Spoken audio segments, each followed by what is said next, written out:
ये तस्वीरें एलएसी के पास भारत और अमेरिकी सेना के युद्धाभ्यास की हैं, जहां भारतीय सेना के जवानों का शौर्य देखकर हर हिंदुस्तानी का सीना गर्व से चौड़ा हो जाएगा। उत्तराखंड के औली में Indo US joint military exercise में दोनों देशों की सेनाओं ने माउंटेन वॉरफेयर ड्रिल को अंजाम दिया। जंगल वॉरफेयर ड्रिल का अभ्यास भी किया। खास तौर पर दोनों देशों की सेनाओं ने रॉक क्राफ्ट एक्सरसाइज को भी अंजाम दिया। रॉक क्राफ्ट एक ऐसी वॉर एक्सरसाइज है जिसमें जरा सी गलती से जान जोखिम में पड़ सकती है। रॉक क्राफ्ट जहां वॉर एक्सरसाइज से जरा सी भी गलती से जान जोखिम में पड़ सकती है, लेकिन दोनों देशों की सेना ने अपना न सिर्फ दमखम दिखाया बल्कि ये साबित कर दिया कि दुनिया के दो शक्तिशाली देश किसी भी परिस्थिति से निपटने और जंग के मोर्चे पर पूरी तरह तैयार हैं। भारत और अमेरिका के बीच युद्धाभ्यास ऐसे समय में हो रहा है जब पूर्वी लद्दाख से सटे एलएसी पर भारत और चीन के बीच पिछले 30 महीने से तनातनी जारी है। जाहिर है कि भारत अमेरिका के बीच जारी इस युद्धाभ्यास से चीन में खलबली मचनी तय है। ऐसे में ड्रैगन की बौखलाहट एक बार फिर पूरी दुनिया के सामने आ गई है। चीन ने इंडो यूएस मिलिट्री एक्सरसाइज पर आपत्ति जताते हुए इसे चीन भारत समझौते की भावना का उल्लंघन बताया है। दरअसल चीन ने कहा है कि ये दोनों देशों के बीच एग्रीमेंट के खिलाफ है। चीनी विदेश मंत्रालय के प्रवक्ता झाओ लिजियान ने कहा, अमेरिका और भारत के बीच हो रहा युद्धाभ्यास चीन और भारत के बीच आपसी विश्वास को पूरा नहीं करता है। चीन बॉर्डर के पास दोनों देशों की मिलिट्री ड्रिल भारत चीन के बीच 1993 और 1996 में हुए एग्रीमेंट के खिलाफ है। इससे भारत और हमारे रिश्ते मजबूत नहीं होंगे।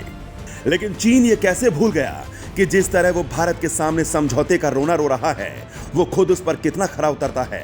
आपको याद होगा जब साल 2020 में चीन की सेना पीपुल्स लिबरेशन आर्मी और भारतीय सैनिकों के बीच जून 2020 में गलवान घाटी में खूनी संघर्ष देखने को मिला था, जब 15 जून की शाम पूर्वी लद्दाख की गलवान घाटी में 45 सालों के लंबे समय बाद चीन और भारतीय सैनिकों के बीच झड़प देखने को मिली थी। उस समय एलएसी पर हुई झड़प में चीन का झूठ सामने आया था।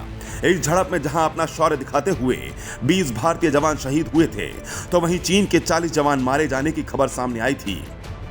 लेकिन चीन ने इस घटना के 8 महीने बाद पहली बार माना था कि गलवान घाटी में हुई झड़प में उसके सिर्फ 4 जवान ही मारे गए थे, लेकिन तब भी उसने मारे गए अपने जवानों की संख्या नहीं बताई थी। ऐसे में चीन जिस समझौते की दुहाई दे रहा है उस पर नजर डालें तो एलएसी पर 1975 में अरुणाचल की सीमा पर फायरिंग की घटना हुई थी। इस घटना के बाद दोनों देशों के बीच रिश्ते सुधारने पर जोर दिया गया था और 1993 में एक अहम समझौता हुआ। उस वक्त पीवी नरसिम्हा राव देश के प्रधानमंत्री थे और चीन की यात्रा के दौरान यह समझौता हुआ था।